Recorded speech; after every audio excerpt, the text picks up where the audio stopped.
অনেকেই কিন্তু দেখবেন বলে থাকেন যে 3 বছর থেকে হোস্টেলে থেকে পড়াশোনা করে, আবার অনেকে বলে 5 বছর থেকে হোস্টেল থেকে পড়াশোনা করে। আপনি আরেকটা জিনিস খেয়াল করে দেখবেন, রামকৃষ্ণ মিশন এই স্কুলের মধ্যে দেখবেন সেখানে হোস্টেলের থেকেই ছেলেমেয়েরা পঞ্চম থেকে একেবারে দ্বাদশ শ্রেণী পর্যন্ত, কখনো কখনো কলেজ বিশ্ববিদ্যালয় পর্যন্ত হোস্টেলে থেকে পড়াশোনা সম্পন্ন করছে। কেন? এটা আজকের কোনো নিয়ম নয়, প্রাচীন কালের বিশেষ কতগুলো নিয়মই কিন্তু। যেমন প্রাচীনকালের পণ্ডিতরা বলে দিয়েছেন যে কয়েকটি পশুর থেকে এবং কয়েকটি নিয়ম যদি আমরা পালন করি, তাদের অনুকরণ করি, তাহলেই কিন্তু একজন বিদ্যার্থী আদর্শ শিক্ষার্থী হয়ে উঠতে পারবে। কিভাবে? তার বলছে কাকচেষ্টা ওয়াকধ্যানম শানুনিদ্রা তথৈবচ অল্পাহারী গৃহত্যাগী বিদ্যার্থী পঞ্চলক্ষণম। অর্থাৎ একজন শিক্ষার্থীর মধ্যে, একজন শিক্ষার্থী যখনই আপনার ক্লাস 5-এ উঠে গেল, অথবা আপনি যদি মনে করেন যে ক্লাস 1 থেকে তাকে পড়াশোনা শেখাবেন, তখন তার মধ্যে 5টা বিশেষ গুণ থাকা বাধ্যতামূলক। বাধ্যতামূলক শব্দটা আমি ব্যবহার করছি কেন? বলছি কাকও চেষ্টা, চেষ্টা থাকবে কাকের মতো। সেই আমরা ছোটবেলা থেকে শুনেছি একটা এক কলসির মধ্যে জল দেখতে পেয়েছিল কাক, তারপর সে তৃষ্ণার্ত হয়ে একটা একটা করে নুড়ি ফেলে ফেলে ফেলে ফেলে সে জলটা উপরে তুললো, তারপর কিন্তু সে জলটা পান করতে পারলো। তো বিদ্যার্থীর তৃষ্ণা থাকবে কাকের মতো, চেষ্টা থাকবে কাকের মতো, তাই বলছে কাক ও চেষ্টা। ওয়াক ধ্যানম, ধ্যান, ধ্যান মানে কি? ধ্যান বলছে যে একাগ্রতা। কেমন একাগ্রতা থাকবে? দেখবেন একটা বক মাছ ধরার জন্য একটা পা তুলে দিয়ে আপনি দেখতেই থাকবেন ঘন্টার পর ঘন্টা সে ওখানে দাঁড়িয়ে আছে, যতক্ষণ পর্যন্ত তার পাশ দিয়ে একটা মাছ যাচ্ছে আর সেই মাছটাও খেতে পারছে।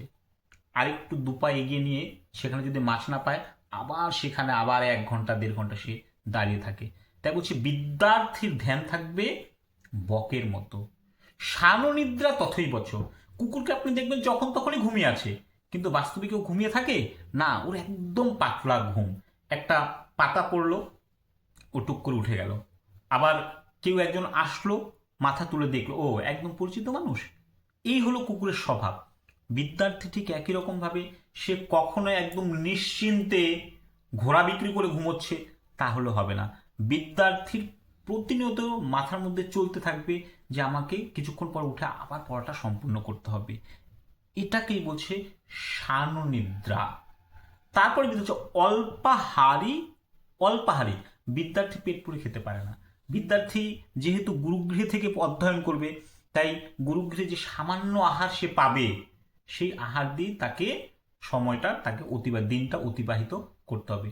আমরা যখন হোস্টেলে ছিলাম তখন দুবেলা খাবার পেতাম। ওই 8টা থেকে 10টার মধ্যে একবার খাবার দিত, আর রাত্রি ঠিক একই রকম ভাবে 8টা থেকে 9টা 9:30টার মধ্যে একবার খাবার দিত। সারা দিনের মধ্যে আর কোনো খাবার নেই, যার অর্থ থাকতো সে খাবার কিনে খেত। কিন্তু বিদ্যার্থীর ক্ষেত্রে, হোস্টেলের ক্ষেত্রে কিন্তু এটাই নিয়ম পালন করা হয়, অর্থাৎ দুবেলা তাকে খাবার দেওয়া হয়। বিদ্যার্থী স্বল্পাহারী হবে, অল্পাহারী, তাই বলছে অল্পাহারী। গৃহত্যাগী হবে, বিদ্যার্থী বাড়িতে থেকে কখনো বিদ্যা লাভ করতে পারবে না। তাহলে তাকে কি করতে হবে? তাকে গুরুগৃহে যেতে হবে।